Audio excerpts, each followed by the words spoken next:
What Trump supporters believe and expect. With Donald Trump's decisive victory in the November 5th presidential election, he is poised to make sweeping policy changes at home and abroad. What do the voters in Trump's coalition want? How do they view the country and its challenges?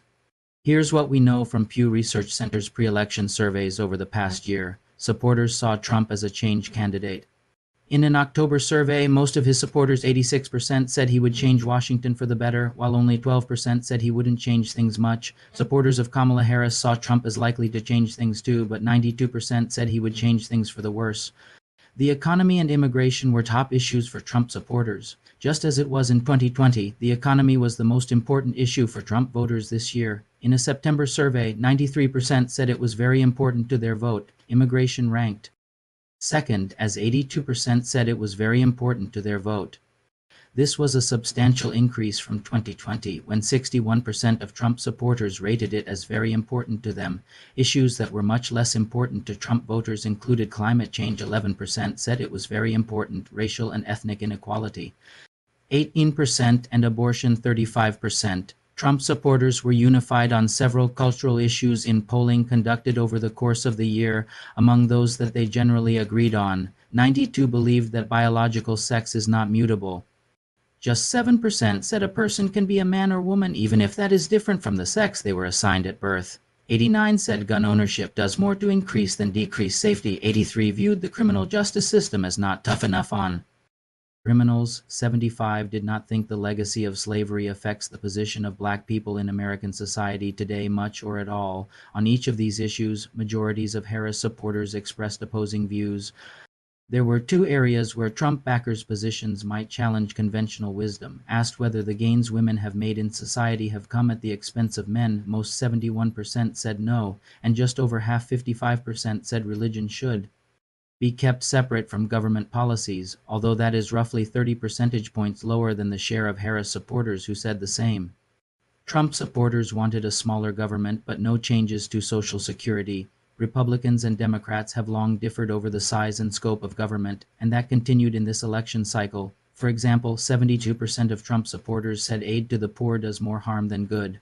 Only 18% of Harris backers said the same. However, large majorities of Trump, 77%, and Harris supporters, 83%, opposed any reductions in the Social Security program. Trump supporters had especially negative views of national conditions. A month before the election, only 5% of Trump supporters said they were satisfied with the way things were going in the country.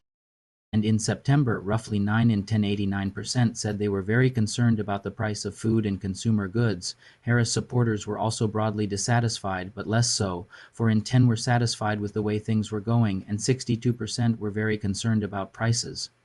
Economic pessimism was evident in many countries this year. As in the U.S., negative assessments of the economy were typically much higher among members of the party not in power than among supporters of the party in control of government. Trump supporters felt they understood his policy positions ahead of the election.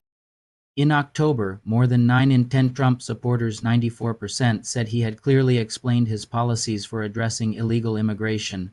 Large majorities said the same about his policies on the economy and foreign policy. The one topic that lagged a bit was health care. 58% said they knew what he would do if he won the race. Trump supporters saw Harris' positions on several issues, including immigration and the economy, as less clear than Trump's. What's acceptable and unacceptable on day one? What do Trump supporters think of some of the more unprecedented steps he has suggested he may take in his early days in office? In the September survey, 58% of Trump supporters said it would be definitely or probably acceptable for him to use executive orders to make policies if he can't get his priorities through Congress. 54% said it would be acceptable for him to order federal law enforcement officials to investigate his Democratic political opponents. At the same time, 58% said it would be unacceptable for him to fire government workers for not being loyal to him. 57% said it would be unacceptable for him to pardon friends or supporters who have been convicted of a crime. Is there an olive branch?